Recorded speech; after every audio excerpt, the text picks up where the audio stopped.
Assalamualaikum, Mbak. Assalamualaikum warahmatullahi wabarakatuh. Jadi saya ingin diskusi tentang perihal kepemimpinan nih yang lagi dibicarakan di media sosial, di berita, di medsos.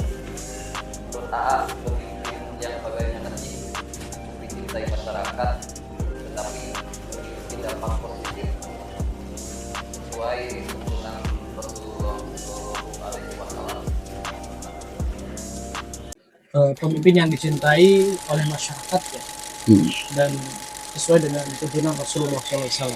Ya, betul. Sebenarnya kan sudah disampaikan oleh Rasulullah SAW jauh-jauh hari tentang hal ini dalam sebuah hadis yang diriwayatkan oleh Imam Bukhari dan Imam Muslim di Sahihnya, di dalam Sahih kitab mereka. Hadis muttafaqun alaih, diterima dari Abdullah bin Umar bahwasanya Rasulullah SAW bersabda, kullukum rahim wa kullukum mas'ulun an ra'iyatih. Setiap dari kita, saya, antum, atau siapapun, itu adalah seorang pemimpin, ya kan? Dan setiap pemimpin itu pasti akan dimintai apa? Pertanggungjawaban. Setiap pemimpin itu akan dimintai pertanggungjawaban. Nah, al-imam rahim. Imam ini dia sebagai pemimpin. Wa huwa mas'ulun an ra'iyati. Dan dia pasti akan dimintai pertanggungjawaban. Adapun misalnya kalau imam di sini bisa diartikan kita misalnya sekelas presiden, menteri, kemudian juga gubernur, bupati, wali kota, ataupun mungkin ketua RT dan sebagainya. Setiap dari kita semua dan dari mereka pasti akan dimintai. Adapun metodologi ataupun cara yang dilakukan oleh para pemimpin kan itu berbeda-beda polanya, kayak gitu kan. Ada yang memang dia bekerja di kantor dalam menyelesaikan masalahnya, ada yang memang terjun langsung untuk menyelesaikan masalahnya. Maka hemat saya pribadi, untuk seorang leadership itu ya minimal ya ada 3 tahap ataupun ada 3 cara ya yang bisa dilakukan. Pertama adalah memimpin secara efektif. Memimpin secara efektif itu bagaimana? Dalam artian memimpin sesuai dengan gaya ataupun kepemimpinan masing-masing dari pemimpin tersebut. Tetapi usahakan dalam kepemimpinan tersebut memang yang sesuai dengan kebutuhan masyarakat, seperti itu kan. Kalau memang kebutuhan masyarakatnya sudah terpenuhi dengan gaya kepemimpinan mereka, ya, kita syukuri seperti itu. Jadi tidak bisa kita samakan cara memimpin si A dengan cara memimpin si B, kayak gitu kan. Karena kepemimpinan itu punya gaya masing-masing. Ada juga misalnya pemimpin yang turun atau terjun langsung ke masyarakat yang memang bisa menyelesaikan masalah secara cepat. Hal tersebut itu sangat bagus juga seperti itu.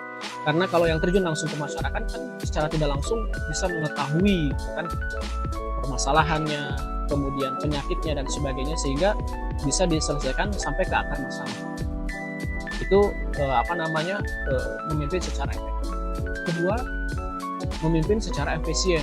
Dalam artian memimpin secara efisien itu artinya memimpin yang tahu akar permasalahannya apa, kemudian solusi yang cepat dan tepat itu apa, kayak gitu. Jujur saja, hal tersebut itu hanya bisa diketahui oleh pemimpin yang mempunyai pengalaman, pemimpin yang mempunyai kapasitas yang mumpuni dan kuat, dan juga keilmuan. Dan hal tersebut tidak bisa dilakukan kalau mungkin ya mohon maaf pemimpin yang istilahnya baru menjadi pemimpin, ataupun dalam artian tidak pernah terjun ke dunia masyarakat dan sebagainya. Jadi singkatnya, memimpin secara efisien itu adalah memimpin yang bisa menyelesaikan permasalahan secara cepat dan tepat. Dan yang terakhir adalah memimpin secara bijak. Dalam artian ketika kita memimpin harus siap untuk dipuji dan dicaci.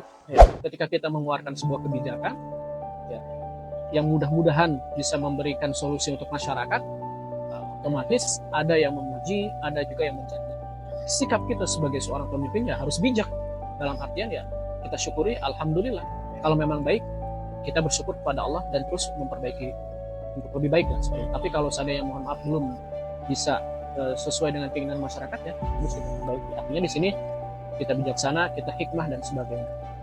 Ala kulli hal, ya pemimpin itu pasti dan akan dimintai pertanggungjawabkan. Maka berilah ya kesempatan, maka berilah manfaat sebanyak-banyak mungkin atas kesempatan yang telah Allah berikan kepada kita. Karena memimpin itu adalah sebuah kesempatan dan juga amanah yang Allah berikan kepada kita untuk dipintai pertanggungjawaban kelak suatu saat. Tetap yang menjadi suri toladan itu adalah Rasulullah SAW. Wallahu a'lam bishawab.